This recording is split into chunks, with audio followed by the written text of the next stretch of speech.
is important, not only to us as fans, but it adds to the story. It might be a minor character, but without that, it wouldn't work.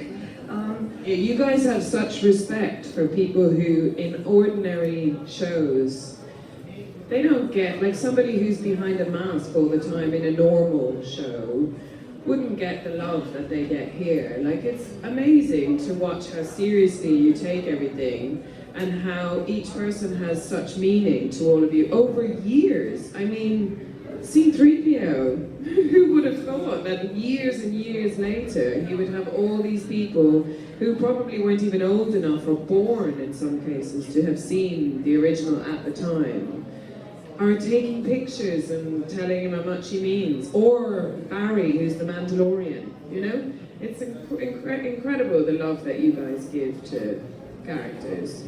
It's honest love. We really love them, right? Come on! We love you.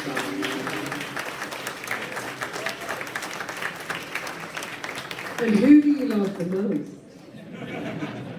Me, you better say me. You just wait. You just wait. So when Andor started, for us, I mean for the fandom, filling some gaps in this whole Star Wars story, and you said that yesterday you weren't too much into Star Wars.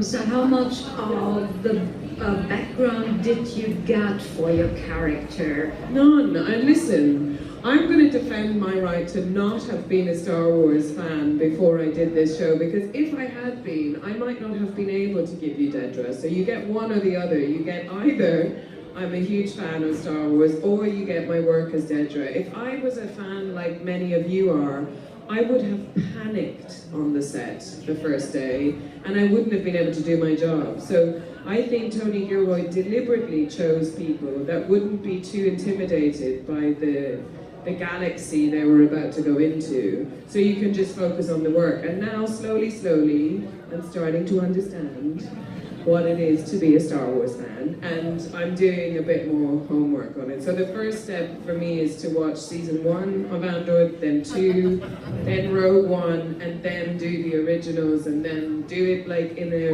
real chronological order. Doing it properly. Can you both tell us a bit about the set? You just mentioned the set, and maybe about how it is, maybe something that you experienced. You guys would have a heart attack if you went on our set, right? Yes. I mean, you open cupboards and there's like space stuff in there. Nothing is, it wasn't loads of green screens, it was a world that Luke Hull built. And in season 2, he was allowed to build it even more. I mean, my apartment, Dedra's apartment, it's not like it was just the room that you see. I could go into the bathroom. It was absolutely incredible.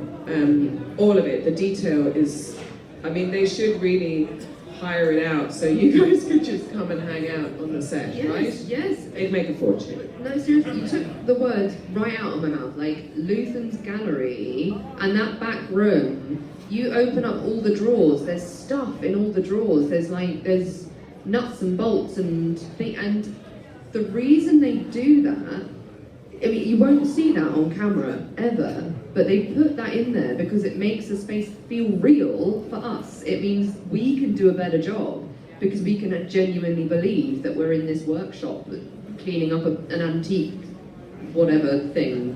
I know what We'll find out the word. We'll find out the word. The thing, the space thing. Yeah, it's amazing. I remember watching season 1 and thinking, I don't remember that scene when I got off a spaceship and walked down a ramp with 2 Death Troopers, and I was like, oh my god, it looks amazing, when was that? And then I realized, of course, they would have to green screen the spaceship because they're not real. But everything else, like, so I remember the scene of walking down a ramp with 2 Death Troopers, but then when the guys in post-production get to do all their stuff, it's like, I just feel like it's the ultimate magic, getting to see all these amazing people do such incredible work. Like, Ferrix was insane It was an entire town they They built. walked like this, probably the size of this whole convention. That's what Ferrix was. There were houses and streets and alleyways. It was And that's the same for Gorman this season. yeah, Gorman.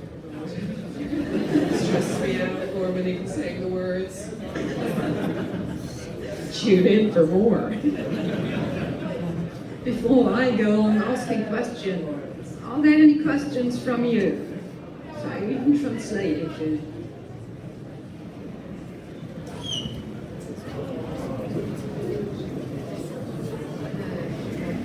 So, your character Kleya, she has a very similar sounding name to Princess Leia, so there's this little fan theory that they might actually be the same person, and so Princess Leia is undercover for the rebellion already. Have you not heard this? No! My question Princess is, Kleya. Yeah. That makes so much sense. I hope that's true. Is that true? So, what I've learned from the online world, from all of you guys, is that the speculation about what will or will not happen, who is related or whatever is like part of the fun, right? That speculation is part of the joy of you guys all coming together. And I'm not gonna spoil that Oh speculation. my god, can you imagine if she is related to Princess Leia? I'm saying nothing. Oh my god, so what would she be? So how far away are we from Leia? Would she be Leia's grandmother? Is that it? I'm sorry, I'm learning, you've got to teach me. Princess Leia.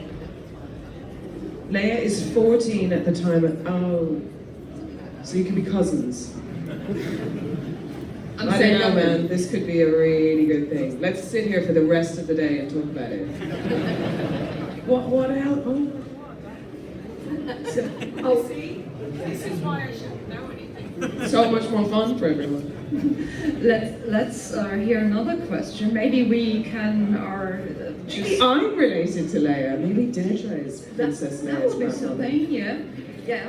So you might spill some beans or some gossip about that, and we'll just... We can make up some new speculation for Yeah, you. If you give me enough money, I will tell you everything. Okay, I just pass my... Kannst du übersetzen? Okay. Yeah, it's a question for Denise. Okay. Ich liebe die Szene in Episode 3 der zweiten Staffel, wo Denise vor dem Spiegel versucht, einmal zu lächeln. Und ansonsten schaut sie ja die ganze Zeit nur ernst in all den Folgen. Ist das schwierig, nur ernst zu schauen und nicht lachen zu dürfen? Okay, I understood. Ich liebe dich. Repeat, I love you. That's all I heard. That's all I heard. The question is for the scene in front of the mirror where you try to smile, and how hard it is for you to not do this all the other time. No, it's not hard. I don't find any of Dedra hard. It's so much fun. And I loved doing that. It was a bit like, you know, the scene where Kyle goes and lies on the bed. Like, I didn't know that was happening. It's not in the script. It's just how brilliant Kyle Soller is. And so I guess his bed moment is Dedra's smile moment, because he didn't know I was doing the smile. So first of all, we had to figure out how the clothes were on the hanger and what you would do in front. And then of course, if you're someone like Dedra who's really socially awkward, you would have to practice like meeting your mother-in-law or like a version of your mother-in-law. So myself and Ariel Kleiman, who's the director, we had such a laugh doing that. Because for me, I get to participate as an audience of Dedra too. I watch Dedra and go, oh my God, what's she doing? Why is she doing that? And I was really aware that the smile didn't reach her eyes, but in the torture scene, you actually see her smile, you know what I mean? Funny that. So she loves torture and hates mother-in-laws. So dark. But in real life, I love smiling. So I have one final question for you, because you're a spy, and usually it should be hidden So how did you prepare, and what makes us as viewers are giving us a hint of that? So maybe in your behavior, so what put you into that to make it spy-ish a character? So I suppose I didn't really think too much about how to behave like a spy. I think my work is always I interrogate the script, and particularly when the script is as good as Tony's are, you can afford to do that. You can really play around with it. And I like to do this thing where I write character lists. Have you done this before? Okay, so at the very beginning, when you're given the script the first time, I read through it and I write down everything my character says about herself, and then everything all the other characters say about your character. And then you can also go one step further and write down everything your character does. Everything your character does. And that was really revealing for me, because Tony talks about Kleya's eyes constantly. Like, she's gazing, she glances, she's watching, she's staring, she glares. He talks about her eyes all the time.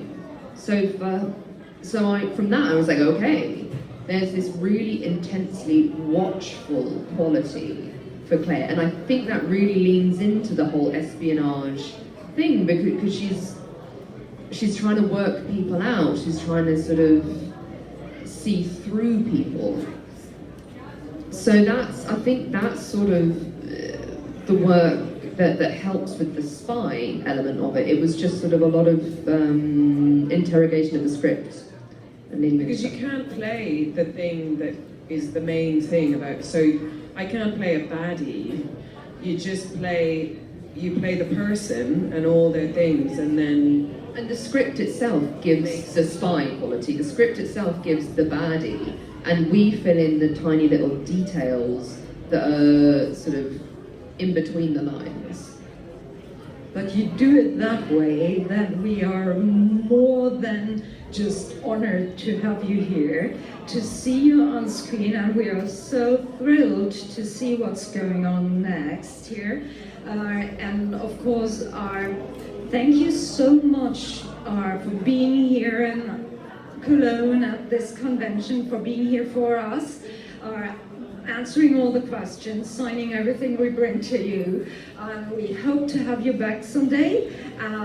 But thanks, like, honestly, we talked about it on the way home last night, a group of us, of how it's really important, like, to be welcomed the way that we've been welcomed, because it is also really exhausting. You meet so many people and you want everyone to feel a connection, and all, because without what you guys have done over the generations since Star Wars started, it wouldn't still be here. So it's a sort of it's a relationship of gratitude both ways. You know, it is really. I mean, I can't believe you all volunteered. She's going back to work tomorrow, like to an actual job. I thought this was just her job, but it's not. Everyone here is like here because you love it. Yeah. So it's a privilege for all of us to be here too. Yeah. So thank you. Thank you. Thank you.